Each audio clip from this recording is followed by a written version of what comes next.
Hello and welcome to the show. It's a beautiful September day and I'm in one of my favorite places. I'm sitting in a float tube on beautiful, clean, clear Lake Massapoag. This lake that we have here in Sharon is such a great resource. We're going to do a little bit of fishing in this lake, and I'm going to tell you a little bit about how it got so clean in the past 10 or 15 years. It's a great lake, it's a great resource, but like all water in general, never ever take it for granted. One of my favorite things to do, sit in Massapoag with the float tube and a fly rod, try to catch trout, bluegill, pumpkin seed, pickerel, tiger muskie, and many other species of fish that live in this lake. There are 13 species of fish in this lake and 3 species of turtle. One of the species of turtle is a snapping turtle.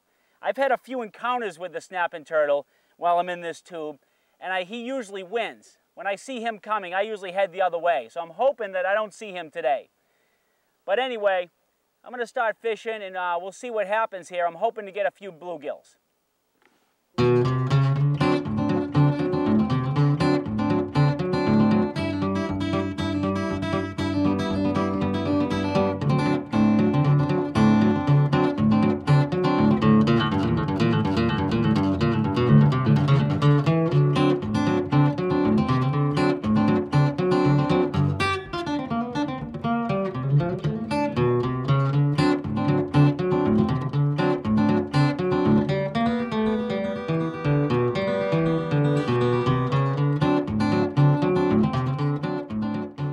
What I'm doing here today is it's called fly fishing, and it's pretty basic.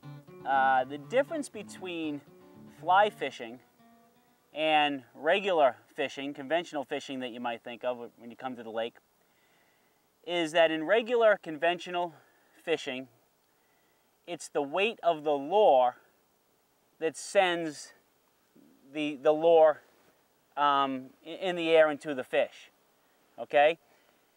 With fly fishing, it's the fly line that sends the lure out, sends the fly out to the fish. So I have to make sure I get enough fly line out. And what I'm doing is, I need to get all this line off the water here and in the air.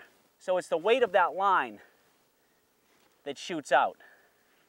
Okay, I'll try to show you one more time. And one key with fly fishing that you need to know is before I make my back cast, I need to make sure all this line comes off the water. So I'll come back, stop, forward, and then let go. Okay, so this takes a little bit of time and a little bit of practice, but once you do it, it becomes really simple to use. There's no problem at all after a while. Very simple.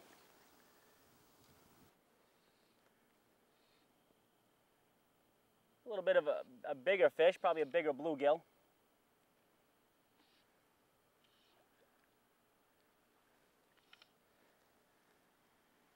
Nice fish.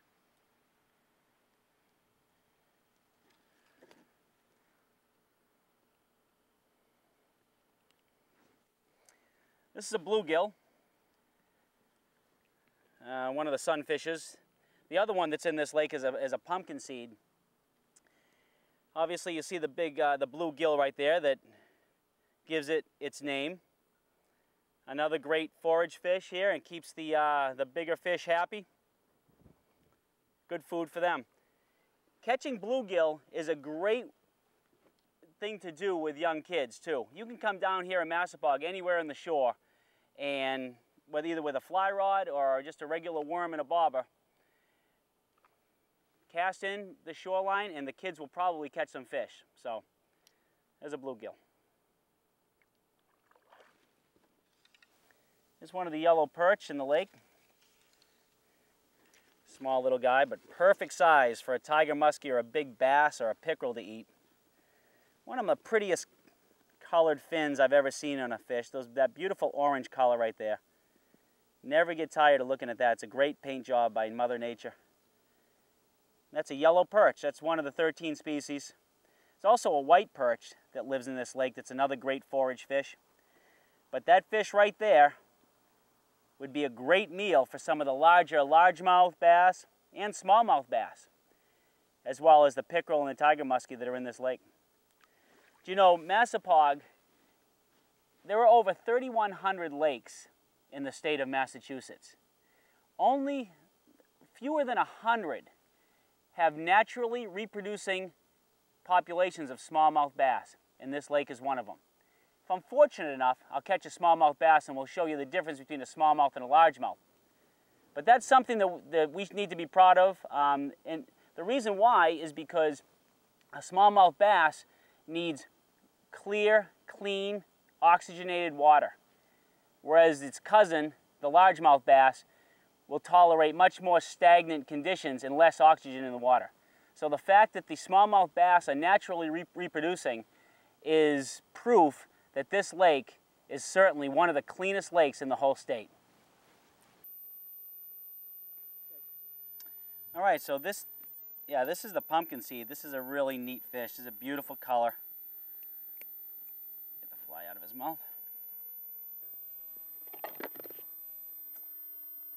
This is the pumpkin seed, and this is another one of the species of the lake.